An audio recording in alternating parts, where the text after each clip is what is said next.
कोकणामधील सर्वात मोठा उत्सव मानला जातो। उद्यापासून सुरू होणाऱ्या गणेश उत्सवासाठी रत्नागिरी जिल्हा पोलीस दलानं जय्यत तयारी केलेली आहे।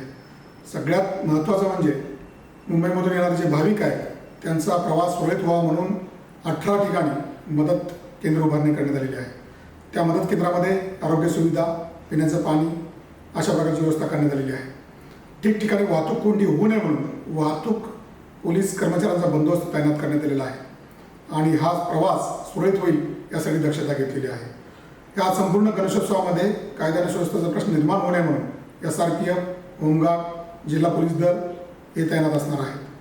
ह्या कालावधीमध्ये आपण सर्वत्र गणेश मंडळांच्या बैठका घेण्यात आलेल्या आहेत, शांतता समितीच्या सदस्यांच्या बैठका घेण्यात आलेल्या आहेत आणि सर्वांना शांतता आणि सुव्यवस्थेने हा बंदोबस्त त्याचबरोबर हा उत्सव अत्यंत उत्साहात पार पडावा याबद्दलचं आवाहन सर्वांना करण्यात आलेलं आहे। ह्या निमित्तानं मी जिल्हा पोलीस अधीक्षक म्हणून रत्नागिरी जिल्ह्यातील सर्व लोकांना गणेशोत्सवाच्या खूप साऱ्या हार्दिक शुभेच्छा देतो। धन्यवाद।